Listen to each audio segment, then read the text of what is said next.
As many of you know, winter is well on its way. I'm out here to say goodbye to my garden because unfortunately we're likely to get some freezing temperatures tonight, maybe some snow. As a lot of you probably know already, there's a lot of house prep that goes into getting ready for winter. I want to give you a few of those things. Make sure that you get your house in order. Things are really backed up and slow right now due to labor shortages, so make sure that you schedule these things early. If you haven't already, make sure you schedule a sprinkler blowout. That can be a real big issue down the road. And also, you want to make sure this isn't happening. Not good. Make sure that you clean out any debris from your gutters. If it gets backed up and freezes, it can cause ice dams, and that will require a pretty expensive repair. It can also cause foundational issues in your house. Make sure that your gutters will drain away from your house, especially if it's going to snow a lot. You don't want water running near the foundation of your home. It causes erosion and mold and a lot of other issues, so make sure this drains away from your home. All doors and windows for any imperfections in the weather stripping or the waterproofing. If there are issues, make sure you get them addressed because these can let heat out of your home and they can also cause water leakage issues. Be sure that you inspect the foundation of your home. A lot of times you can get small holes and imperfections from animals or basic weather and erosion, and these can cause issues with water leaking into your crawl space, animals, erosion. Just make sure you check it and fill any holes with an all-weather sealer. As you can see here, we did have some cracks in our foundation, so I used expanding all-weather foam to plug them up. If you want your yard to look beautiful, this is the time to poke holes in that. Aerate it, get it done. If your fence is gray, that means it's got mildew on it. It's time to power wash it and seal it. If you don't seal it, the wood will rot. Once you get a nice coat of sealer on it, not only will it be waterproof, but it will look beautiful. If you're lucky and you have a nice big beautiful tree, make sure that any branches that run the risk of falling on your house have been trimmed. Snow can make branches heavy and snap.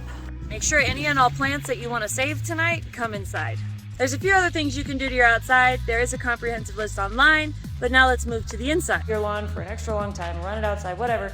Use up all your fuel so that it's not sitting in your tank and corroding the inside. If you have a snow blower, make sure you move it to somewhere that is accessible and you change the oil in the spark plug so you know it's going to work when it blizzards. Make sure you get a full HVAC inspection. That furnace has been sitting all summer and you don't know if it's going to work. It's important to not only get it inspected, but make sure you get a duct cleaning because the dust will settle, skin cells, bug, whatever, you don't even want to know. Get your ducts clean. I would also recommend maybe scoping your dryer vent just to make sure that's not clogged, because as you run your furnace more and you shut your house up, you can run into issues with fire, issues with allergens. So full HVAC inspection and duct cleaning and possible dryer vent cleaning. Please, please, please, if you are not good about changing your filters, get in the habit of it throughout the winter. This can cause issues with your furnace. Airflow problems are not good. Yes. Be sure that all smoke detectors and carbon monoxide alarms have full battery and are functioning. If you have a fireplace, make sure that it gets cleaned and inspected. There's a lot of gross that can build up in there over the winter and then over the summer. Birds, squirrels could nest in there. You could have buildup from fires last year. In order to prevent chimney fires and carbon monoxide backup, you just want to make sure that you get that checked before you start burning in it. If you have a sump pump, make sure that it's working by slowly pouring several gallons of water into it to see if the pump turns on. You should really do that every couple of months anyway, but if you've had a really long dry season and you haven't needed it, you might want to check and make sure that it works. Now I know this isn't exactly house related, but fill up your washer fluid, you'll thank me. And also, make sure you find this bad boy. It's probably buried under your seat somewhere. Now I hope you're as excited about winter as I am, because we are going to play in the snow.